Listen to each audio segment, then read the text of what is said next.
안녕하세요. 시니어 세상의 강 대표입니다. 며칠 전 국회에서 열린 중요한 토론회 소식을 전해드리겠습니다.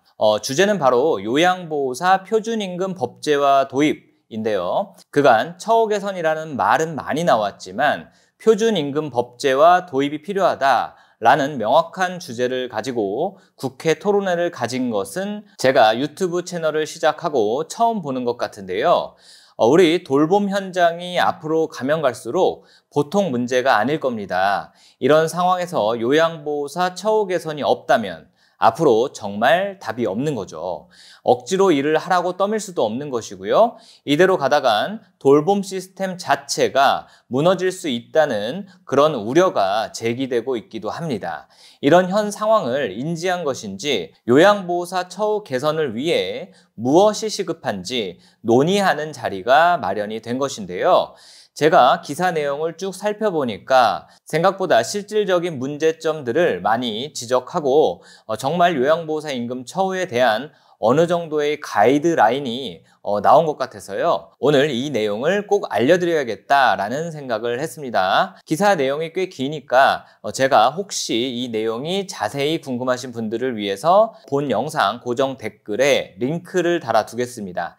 천천히 읽어보셔도 좋겠습니다. 오늘 이 토론회에서 나온 내용들에 대해서 제 개인적인 생각은 가급적 줄이겠습니다. 오직 토론회 내용만을 전달을 하도록 하겠습니다. 왜냐하면 제 생각을 계속해서 이야기하다 보면 시간이 엄청나게 길어지기 때문입니다. 다만 토론회에서 나온 내용이라고 해서 이 모든 것이 정답은 아닙니다. 그러니까 개인적으로 이건 좀 아닌데 라는 생각들이 있으시면 댓글에 적어주시면 되겠습니다.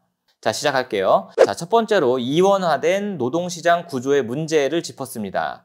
요양보호사의 임금 체계는 크게 시설과 방문으로 나뉘어 있죠.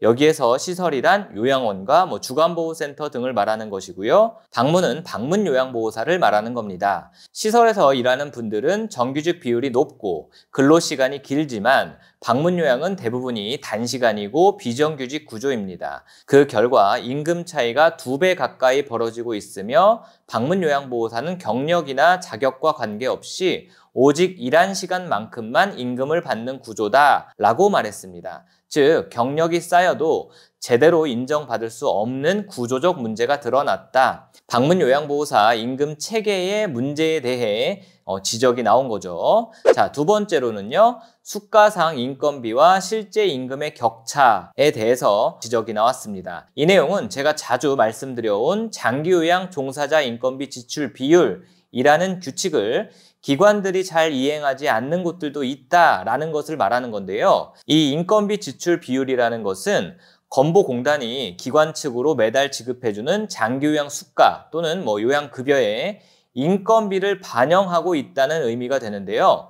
그런데 현장에서는 이 금액이 그대로 임금으로 지급되지 않고 있다는 주장을 하는 겁니다. 이 때문에 요양보호사의 임금이 적게는 25만 원, 많게는 30만 원 이상 차이가 나는 경우도 확인이 됐다고 합니다. 즉, 일부 기관이 정부가 정한 인건비 지출 비율을 지키지 않고 법적 제재 규정도 마땅히 없기 때문이다라고 발언을 했습니다. 세 번째는요, 방문 요양의 이동 시간 문제를 들었는데요. 방문 요양보호사들은 이용자 가정을 오가는 시간이 많지만 이 이동 시간은 근로 시간으로 인정이 되지 않는다라는 건데요. 조사에 따르면 이동 시간까지 포함하면 많은 요양보호사가 최저임금법 위반 상황에 해당이 된다고 합니다. 즉, 공짜 노동이 구조적으로 발생하고 있다는 것이죠. 따라서 표준임금제에는 이동 시간을 반드시 근로시간으로 포함시켜야 한다는 요구가 제기되었다는 겁니다. 넷째, 요양보호사의 처우 문제는 개인의 문제가 아니라 일자리 설계의 문제이다라는 건데요. 요양보호사의 낮은 임금은 개인 능력이나 성과 때문이 아니라 제도가 그렇게 설계되어 있기 때문이다라는 겁니다. 정부가 만든 제도가 이 일자리의 속성을 규정하고 있고 그 결과 임금 수준도 결정되고 있다는 거죠. 따라서 개인이 아니라 정부와 제도가 이 문제를 풀어야 한다는 목소리가 나왔습니다. 특히 공공기관을 통해 방문 요양을 정규직 고용하고 이동, 교육, 행정 업무 시간을 모두 노동시간으로 인정해야 한다는 구체적인 제안도 나왔습니다. 다섯 번째는 현 수가 체계의 한계입니다. 수가에 포함된 인건비 구성 항목은 일부만 반영이 되고 연장 근로수당이나 휴일 근로수당은 빠져 있다는 거죠. 이 때문에 수가를 아무리 공단에서 올려도 인상분이 종사자에게 전달되지 않는 문제가 있다는 겁니다. 현재 체계로는 임금 개선 효과가 없고 반드시 법적 구속력이 있는 표준임금제가 필요하다는 결론입니다. 자, 이 내용은 제가 10여 년간 기관을 운영해 본 입장에서 적극 동의하는 부분입니다. 현재 기관으로 지급되는 요양수가만으로는 점점 노동자의 기타 수당 부분들을 감당하는 것이 좀 무리가 있는 것이 사실입니다. 그래서 법적 구속력이 있는 표준임금제가 필요하다는 의견인 거죠. 자, 각 분야 전문가들의 발언을 정리를 해드렸고요. 그래서 이날 토론회의 결론을 말씀을 드리겠습니다. 아마 이 내용을 들으시면 많은 요양보호사분들이 이렇게 빨리 개선이 되어야 하겠다라고 바라게 되실 것 같네요. 일단 가장 중요한 임금에 대해서는요. 요양보호사의 임금은 단순히 최저임금 수준이 아니라 최저임금의 130% 이상을 보장해야 한다라는 결론이 나왔습니다. 예를 들어 볼까요? 올해 만약에 시설에서 근로하는 요양보호사의 월급이 225만 원을 받고 있다고 가정하면 약 55만 원 정도가 인상이 되게 됩니다. 그럼 대략 280만 원 정도의 월급을 받게 되는 거죠. 그리고 현재 방문요양보호사의 시급이 13,000원이라면 이 법이 제도화가 된다면 대략 17,000원 정도로 시급이 올라가야 합니다. 이렇게만 바뀐다면 확실한 임금 처우 개선이 될 것 같네요. 두 번째는 경력과 직무에 따라 임금이 차등적으로 반영되어야 한다라는 결론입니다. 아주 중요한 내용이죠. 이렇게 해야만 경험 있는 요양보호사가 오래 근로하게끔 해주는 요인이 될 것이니까요. 세 번째는요, 방문요양보호사의 이동, 교육, 준비시간까지 근로시간으로 인정해야 한다는 겁니다. 자, 네 번째는 정부가 인건비 지출 비율 준수 여부를 강제하고 위반 기관에는 법적 제재를 가해야 한다는 겁니다. 이 내용에 대해서 짧게 한 말씀만 좀 드리면요. 제가 아는 한 대부분의 기관들은 이 인건비 지출 비율을 준수하고 있습니다. 물론 운영하다 보면 일부러가 아니라 회계 실수 등으로 몇백 원부터 몇만 원 정도 차이로 준수하지 못하게 되는 경우가 있을 수 있거든요. 하지만 제가 아는 한 대부분의 기관들은 이를 지키려고 노력하고 있습니다. 그런데 정작 건강보험공단은 이에 대해 규칙을 준수할 것을 아주 강력하게 말하고는 있지만 실질적인 지도 감독은 거의 이루어지지 않고 있습니다.